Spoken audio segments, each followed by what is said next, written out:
ওকে, so আমার হাতের অবস্থা দেখো কি অবস্থা হয়েছে। আজকে কিছু মেকআপ প্রোডাক্টস পারচেস করেছি, তো এটার আনবক্সিং ভিডিও আমি অবশ্যই তোমাদের সাথে শেয়ার করব।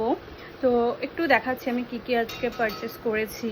তো সুইস বিউটির এই আইশ্যাডো প্যালেটটা নিয়েছি, কালারগুলো জাস্ট দারুণ আর পিগমেন্টেশন অসম্ভব ভালো। আর এই একটা মার্সের লিপস্টিকের সেট 3টে, আর প্যাকেজিংটা তো মানে জাস্ট আমি পাগল হয়ে গেছি। জাস্ট মানে এত সুন্দর ভাই রে, এত অ্যাস্থেটিক একটা প্যাকেজিং, একটা বক্স, মানে অসম্ভব সুন্দর একটা বক্স। দেন আমি 3টে লিপ লাইনার পেয়েছি বলছি, 2টো লিপ লাইনার পারচেস করেছি। তো এই দুটো মার্সের থেকে নিয়েছি, একটা ওয়াইন নাইটস, একটা চকো বাটার। তো এই দুটোরও শেড ভীষণ ভালো, আমি এখানে অ্যাপ্লাই করেও দেখিয়েছি তোমাদের। তো এগুলো সব আমি আনবক্সিং ভিডিওতে শেয়ার করব।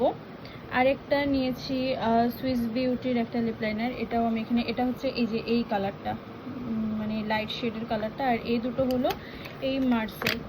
আর এটা আমাকে ফ্রি দিয়েছে, মানে এটার কালারটা কি ভালো ভাই রে ভাই। মানে এর আগেও আমি একটা সুইস বিউটি থেকে একটা লিপস্টিক ফ্রি পেয়েছিলাম, বাট সেটা ছিল রেড কালারের। কালারটা আমার একদমই পছন্দ হয়নি, বাট এই কালারটা আমার এত ভালো লেগেছে। কালারটা এই যে দেখতে পাচ্ছি যে এটা আমি সোয়াচ করেছি, মানে ভীষণ একটা নিউড শেডের কালার। আর এই নিউড ব্রাউন এই টাইপের শেডগুলো না আজকাল বেশ ভালোই লাগে। তো এই কয়েকটা জিনিস আমি আজকে পারচেস করেছি। তো তোমরা যদি আনবক্সিং ভিডিও দেখতে চাও তাহলে অবশ্যই আমাকে কমেন্ট করে জানাবে। অনেক টাকা খরচা হয়ে গেল ভাই। তো চলো, টাটা।